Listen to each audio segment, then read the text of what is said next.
If you have these 5 traits, you've suffered too much, and if you're still standing, that tells us something about you. Some scars are visible, etched into the skin like jagged lines, telling stories of battles fought and survived. But others run deeper, hidden beneath the surface, shaping how we view the world and ourselves. Suffering doesn't just leave its mark on the heart, it weaves itself into the fabric of who we are. If you've endured too much, you may not recognize it by the wounds you carry, but by the traits you've developed. These traits become both your armor and weapon, helping you navigate a world that has bared its teeth. Why do you care so deeply, even when it hurts? Why do you insist on doing everything yourself, even when help is offered? Why do you strive for perfection as though it's your only peace? Why do you guard your emotions so fiercely, as though they're treasures no one can touch? Perhaps you've felt the need to control everything, fearing that if you don't, the world might collapse around you. These aren't just quirks, they are the imprints of suffering, the fingerprints of pain. This isn't about labeling yourself as broken. It's about understanding how life's hardships have shaped you, molding you into someone both resilient and tender, cautious yet courageous. Each of these traits tells a story of silent battles, shadowed victories, and an unyielding resilience. Let's explore the 5 profound traits that those who've suffered too much often develop. In them, you might recognize pieces of yourself or someone you love. And perhaps, in understanding these traits, you'll see that even in pain, there is an undeniable beauty. 1. Heightened empathy. There's something extraordinary about those who've endured the flames of hardship and emerged transformed. Their hearts seem to resonate at a different frequency, finely attuned by suffering. They feel everything deeply, seeing pain others overlook, hearing unspoken cries, and recognizing when a smile is merely a mask. Heightened empathy is their gift, though it often feels like a curse. Imagine walking into a room and feeling bombarded by emotions no one else notices. It's sensing the weight behind a single word, catching sorrow in someone's eyes, or understanding a friend's struggles without them speaking a word. This empathy allows them to inhabit another person's world, feeling their wounds as if they were their own. But empathy has a cost. Those who carry it often feel drained, burdened by the world's collective sorrow. They stay late to comfort others, give more than they can spare, and become the silent heroes everyone relies on. Yet, their empathy often stems from their own unspoken pain moments when they longed for understanding and felt invisible. Their silent promise becomes, "I will never let anyone feel as alone as I once did," to hyper-independence. You don't need anyone. For the hyper-independent, this is both a mantra and a shield. On the surface, it appears as strength, but beneath it lies betrayal and abandonment. Hyper-independence isn't born from confidence, but from the lessons of a harsh world. It's carrying groceries in one trip, fixing the sink alone, or declining help, even when it's desperately needed. In relationships, it looks like avoiding vulnerability or refusing to lean on others, fearing they'll let you down. This self-reliance feels like power, but it's also a heavy burden. The fortress they've built to keep out pain also keeps out connection. Deep down, they crave support, but the fear of being let down again keeps them locked in their armor.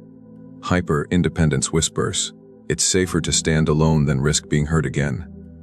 But in the quiet moments, they might wonder, what would it feel like to finally trust someone? The 3. A relentless strive for perfection. For some, the line between ambition and perfectionism has vanished. To the world, they appear driven and relentless, but internally, they're trying to silence a voice that whispers, "You're not enough." Every detail is double-checked. Every task must be flawless. But no matter how much they achieve, it never feels sufficient. Perfectionism becomes a way to outrun self-doubt and fear of failure. This need for perfection often stems from early lessons, times when love or worth felt conditional. Perhaps they were taught, consciously or unconsciously, that they had to earn acceptance. Perfectionism is a survival strategy, a way to control life's chaos. But the pursuit of perfection wears them down, stealing joy and locking them in an endless cycle of striving. The cruel irony is that perfection never provides the safety they seek. And yet, they keep chasing it, too afraid to stop and ask themselves, what am I really running from? 4. Emotional guarding. Don't let them see you cry. How many times have you told yourself that? Emotional guarding is a fortress built from pain brick by brick, betrayal by betrayal. You've learned to smile through heart-touch, to say, I'm fine, when you're breaking inside. It's easier to steer conversations away from yourself than risk opening up. Vulnerability feels dangerous, like an invitation to be hurt again. But walls don't just keep the pain out, they also block love and connection. Those who care about you can't get in, no matter how much they try.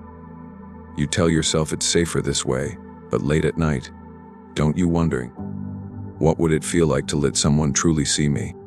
5. A desire for control. Control is your anchor in a chaotic world. You double-check every lock, triple-check your plans, and feel uneasy when things don't go as expected.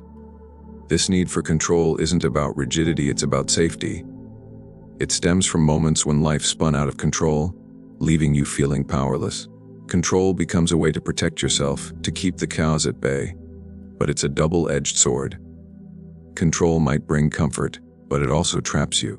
It stops you from delegating, taking risks, or embracing life's unpredictability. Deep down, it's rooted in fear. What if everything falls apart? What if I'm left powerless again? The hardest lesson for those who cling to control is learning to go to trust, to surrender, to believe that not everything needs to be planned or perfect to be beautiful. If these traits resonate with you, it's not because you're broken, it's because you've survived, and these traits are the armor you crafted in the fire of your struggles.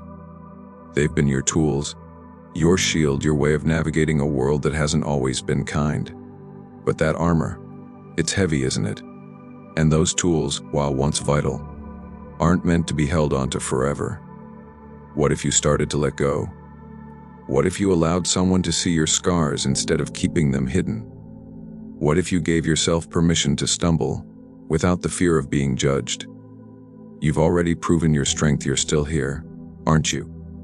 Maybe now it's time to prove something even more courageous, that you can set down the weight you've been carrying, let yourself breathe, and take the first steps toward healing.